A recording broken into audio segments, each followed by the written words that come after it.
Radio बोल हरियाणा पर आप सभी का स्वागत करता हूं। मैं आपका होस्ट और दोस्त रवि यादव। नमस्कार। कैसे हैं दोस्तों? आज मैं लघु कथा नहीं, एक सच्ची कहानी आप लोगों को सुनाने जा रहा हूं। अरुणिमा को जानते हैं आप? शायद नहीं। चलो, आपकी जिज्ञासा को मैं शांत कर देता हूं। संसार की सबसे ऊंची चोटी एवरेस्ट फतह करने वाली पहली विकलांग महिला हैं अरुणिमा जी। अब सातों महाद्वीपों की सबसे ऊंची चोटियां जीतने के मिशन पर हैं और 3 फतह कर चुकी हैं। वॉलीबॉल की राष्ट्रीय खिलाड़ी रह चुकी हैं आप। Born again on the mountain शीर्षक से आपकी अपनी आत्मकथा है, जिसका विमोचन प्रधानमंत्री नरेंद्र मोदी जी ने किया था। अब आता हूं मैं इनकी सच्ची कहानी पर। अभी पूरा आसमान बाकी है, यह है इनकी कहानी का शीर्षक। सुनिएगा, अभी पूरा आसमान बाकी है। मैं लखनऊ से दिल्ली आ रही थी। कुछ बदमाशों ने मेरी सोने की चेन खींचने की कोशिश की थी। खिलाड़ी हूं मैं, हार नहीं मान सकती। वो 4 थे। उन्होंने मुझे ट्रेन से बाहर फेंक दिया। उसी समय दूसरे ट्रैक से एक और ट्रेन जा रही थी। कुछ देर बाद मैंने उठने की कोशिश की तो पाया कि मेरा पैर कट चुका था। दूसरे की हड्डियां टुकड़े टुकड़े हो चुकी थी। मैं 2 ट्रैक्स के बीच लेटी चिल्लाती रही रात भर, 7 घंटे तक। सुबह गांव वालों ने मुझे देखा और बरेली जिला अस्पताल ले गए। वहां एनेस्थीसिया और खून का इंतजाम नहीं था। मैंने कहा, यूं ही मेरा पैर काट दें। दोनों डॉक्टरों ने 1 यूनिट रक्तदान किया। बिना सुन्न किए मेरा पैर काट दिया। बाद में मैंने खबरें पढ़ी तो पता चला कि लोग कह रहे हैं मैं बिना टिकट यात्रा कर रही थी, मैं आत्महत्या करने गई थी।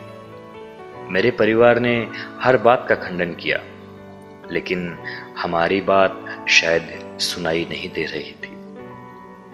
तब मैंने तय किया कि आज इनका दिन है, कहते हैं सो कह लें। एक दिन मैं इन्हें दुनिया की सबसे ऊंची चोटी से जवाब दूंगी। और मैंने एवरेस्ट विजय करने का अपना लक्ष्य बना लिया था। परिवार से इतर जिसने सुना यही कहा, एक पैर कृत्रिम है, एक में रॉड डली है, रीढ़ की हड्डी में चोटें हैं, बिस्तर से भी खड़ी होगी या नहीं यह भी तय नहीं है। और एवरेस्ट चढ़ने की बात करती है। हम सिर्फ शरीर देखते हैं, उसकी कमियों को देखते हैं, लेकिन जुनून शरीर में नहीं दिमाग में होता है। ताकत उसकी होती है। 4 महीने अस्पताल में रहने के बाद मैं बछेंद्री पाल से मिलने गई। मुझे देखते ही उन्होंने कहा, इन हालात में जो तुमने तय किया है, अपने मन में एवरेस्ट तो तुम जीत ही चुकी हो। अब केवल लोगों के लिए ऐसा करोगी।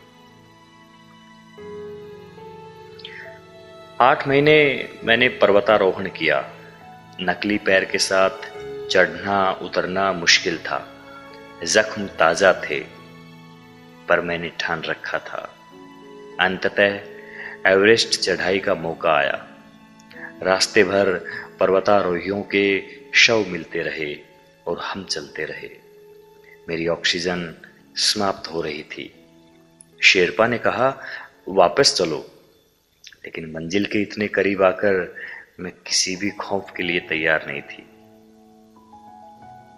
10:55 पर मैं एवरेस्ट की चोटी पर थी।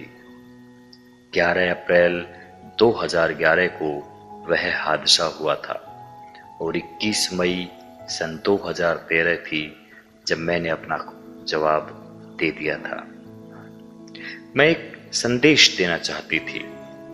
अरुणिमा कहती हैं कि चोटी पर शेरपा ने कहा कि अब वापस चलो। मैंने तस्वीर खींचने को कहा, वीडियो बनाया तो कहने लगा जिंदा चलो, यह ज्यादा जरूरी नहीं है। मैंने कहा अगर मैं मर भी जाऊं तो ये वीडियो आप भारत के युवाओं तक पहुंचा देना कि मैं उन्हें संदेश देना चाहती हूं कि आपसे बढ़कर कोई और आपको प्रेरित नहीं कर सकता। जो आप ठान लें, अपने लक्ष्य को पाने का जुनून बना लें, तो कोई आपको रोक नहीं सकता।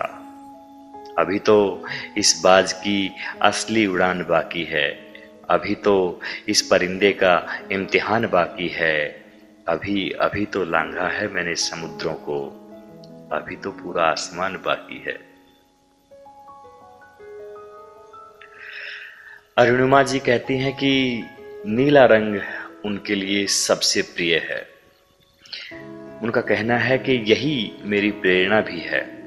यह आसमान का रंग है जो सर्वव्यापी है, सर्वोच्च है। नीला रंग मुझे ऊंचाइयां छूने की प्रेरणा देता है।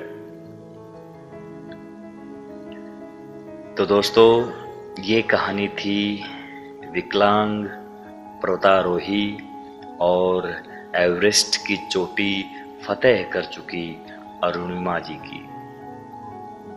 एक ऐसी महिला की जो खिलाड़ी होते हुए भी देश के उन नासमझ लोगों से टकरा गई जिनका उद्देश्य सिर्फ एक छोटी सी चोरी करना था।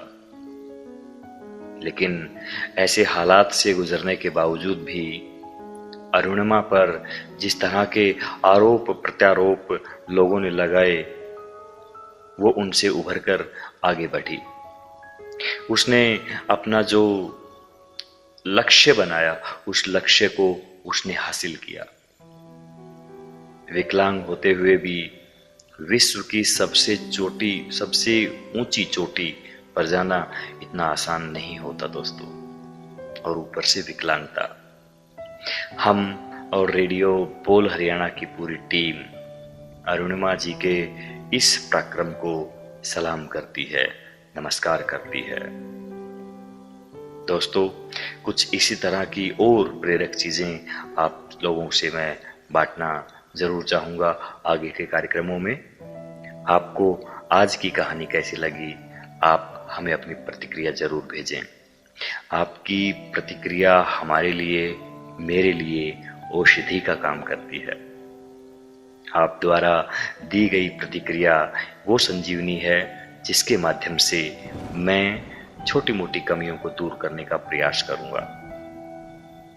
इन्हीं शब्दों के साथ आज के इस कथा कहानी के शो को समाप्त करने का वक्त आ गया है।